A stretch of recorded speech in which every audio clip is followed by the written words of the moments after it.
Alright, magandang araw mga ka-tracker. Welcome sa ating YouTube channel vlog.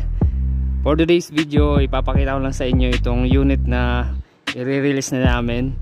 So matagal na to, mga 3 buwan na to dito, hindi pa nakakalabas. So ito yung pinakita ko sa inyo na nakaraan na Isuzu forward self-loader. Ayan po, kulay green. Ayan, napakagandang kulay. Tapos so ang nangyari kasi may issue itong makina na to. So nakailang gawa kami dito, pero ngayon okay na. So ipakita ko lang sa inyo, nakatikwas yung cab kasi niretouch namin buong ilalim saka yung body. Niretouch namin yung pintura. Ayan po yung itsura niya ngayon. So ayan, Isuzu forward 6HE1 manual engine. Ito po yung dash 1 na 6HE1. So ayan yung mga dinagdag naming molye. Ayan, dinagdagan po namin ito ng molye. Okay, so ayan, na-change oil na rin yan, tune up, inano po namin yan, in-overhaul kasi may problema, may usok, may blue by, kaya ayan, ginawa po dito sa planta bago ilabas. So recondition yung unit. Ayan po yung ilalim. Tapos ito yung ating body na self-loader, drop side, and then may winch kaming kinabit. Ayan, ito po yung winch kinabit namin. Pininturahan din namin ulit yung flooring.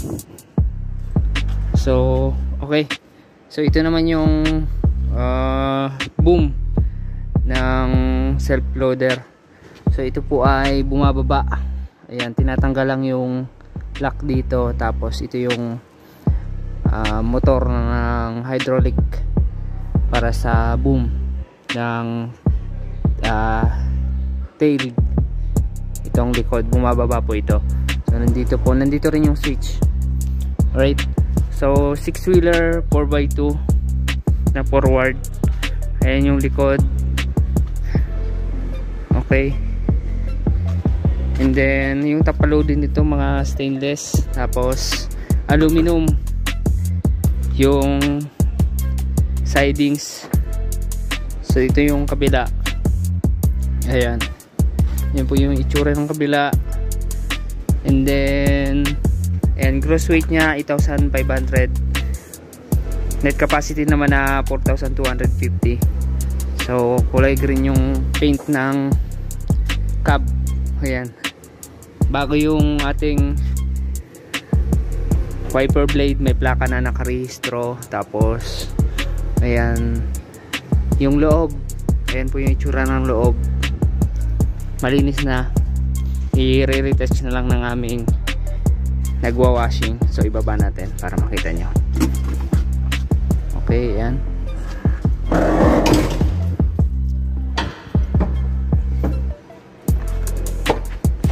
So ito yung loob.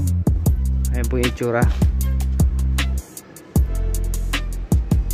Ito tayo sa loob ng cab. Ayan po, all function yung kanyang mga gauge.